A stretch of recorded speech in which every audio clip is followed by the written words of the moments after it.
मराठी माणसाच्या मनावर अधिराज्य गाजवणारं एकमेव डिजिटल चॅनल सप्तनगरी न्यूज।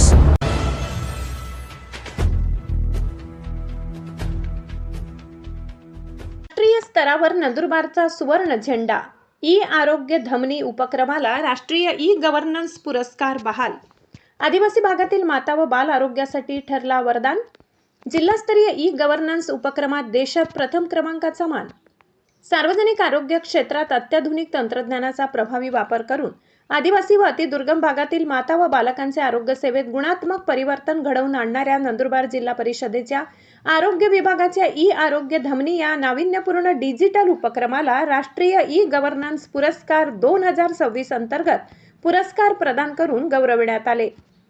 हा प्रतिष्ठेचा राष्ट्रीय पुरस्कार केंद्रीय मंत्री जितेंद्र सिंग आणि राजस्थानचे राज्यमंत्री राज्यवर्धन राठोड यांच्या हस्ते प्रदान करण्यात आला। जिल्हास्तरीय ई गव्हर्नन्स उपक्रम या विभागात देशभरातील विविध उपक्रमांमधून नंदुरबारच्या ई आरोग्य धमनी प्रकल्पाने सर्वोत्तम कामगिरीची नोंद करत हा मानाचा राष्ट्रीय सन्मान पटकावला आहे। राजस्थानमधील जयपूर येथे दिनांक 1 ते 2 जुलै दरम्यान दिमाखात पार पडलेल्या राष्ट्रीय पुरस्कार वितरण सोहळ्यात हा बहुमान प्रदान करण्यात आला। नंदुरबार जिल्हाधिकारी डॉक्टर मिताली सेठी, जिल्हा परिषदेचे मुख्य कार्यकारी अधिकारी नमन गोयल तसेच जिल्हा आरोग्य अधिकारी डॉक्टर रवींद्र सोनवणे यांच्या दूरदर्शी नेतृत्व, प्रभावी नियोजन आणि सातत्यपूर्ण मार्गदर्शनाखाली नंदुरबार जिल्ह्याने ही ऐतिहासिक कामगिरी नोंदविली आहे। आरोग्य विभाग, जिल्हा परिषद नंदुरबार यांच्या माध्यमातून हा नाविन्यपूर्ण डिजिटल आरोग्य उपक्रम जिल्ह्यात यशस्वीपणे राबविण्यात येत आहे।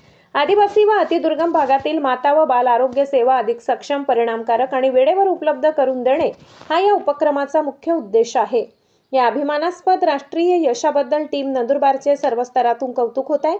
जिल्हाधिकारी डॉक्टर मिताली सेठी, मुख्य कार्यकारी अधिकारी नमन गोयल आणि जिल्हा आरोग्य अधिकारी डॉक्टर रवींद्र सोनवणे यांनी संपूर्ण आरोग्य यंत्रणेचे हे यश असल्याचे नमूद करून मनःपूर्वक अभिनंदन केले आहे।